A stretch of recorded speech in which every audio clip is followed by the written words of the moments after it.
Hi, I'm Michelle Renee Hiatt of American Quilter Society, and I'm here with Patti Dalton in front of her square dance quilt, and this is her first time entering in an American Quilter Society contest.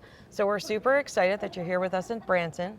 Why don't you tell us a little bit about your quilt? What, was behind, you created all these unique blocks.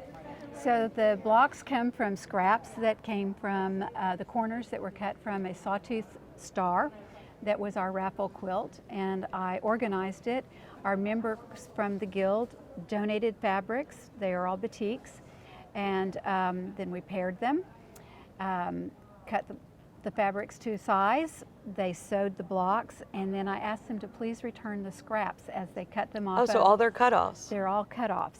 So Fabulous. And all the cutoffs did not come back in the same size. So to give myself a little bit of room to play with, I sewed the quilt with 1/8 inch seams rather than 1/4 inch seams. Okay. And then tried to organize them as best I could to the size of 5.5 inch block. And so my goal was I wanted to make each block unique. I did not want to have any repeats. Oh, wow. And you have how many here?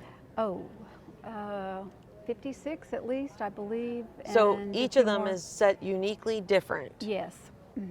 And some you might recognize easily. Yep. This would be a recognizable block. We had another square one, and a square, the square and a square. This one you recognize also, I think. And then this one, for example, just has one turned out of place. And so that's how I started. And then I started trying to be symmetrical. I like things to be organized. And so I realized I had some blocks that didn't come back with the 16 pairs. So I used those to create the borders. Oh, excellent. And those that didn't even match up that well, I put in as a nod to the flying geese that From the original quilt. from the original quilt that the corners came off of. Excellent. And I had a great time. Here in a couple of places, I put my code A, B, C, D that I used, and I kept a record on graph paper of each of these, each block is whether it's in position A, B, C, or D, and then I could tell whether I had repeated myself or not. And once I started doing that, then the piecing went faster because I wasn't having to rethink every block as I went. Excellent. And so I'm assuming, but I want to know, does the square dance name come from? It's kind of the fact that all of these are squares.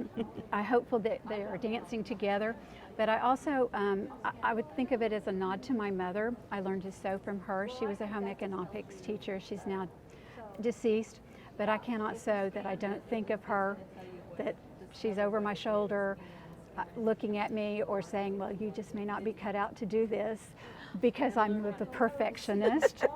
And if it doesn't fit right, I rip it out and that type of thing. And so she was a square dancer, and I give that nod to her.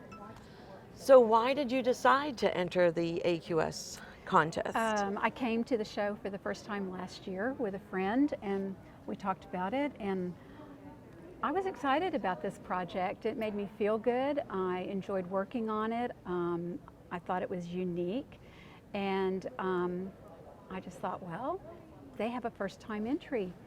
And so I thought, they're looking for beginners or New to contest. New to folks. contest. Yes.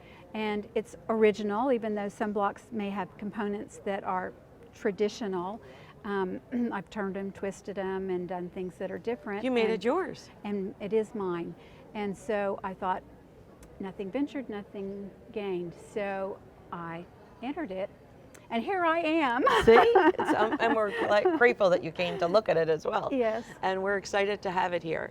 So remember, AQS, our quilt weeks, each of our quilt weeks, we have a first-time entrant, and we hope that you will enter your quilt. And we're so grateful that you entered yours and came to see us. Thank you so very much. Thank you, Patti. It's a lovely show this year. Thank It's you. beautiful. Hope to see you at a quilt week soon.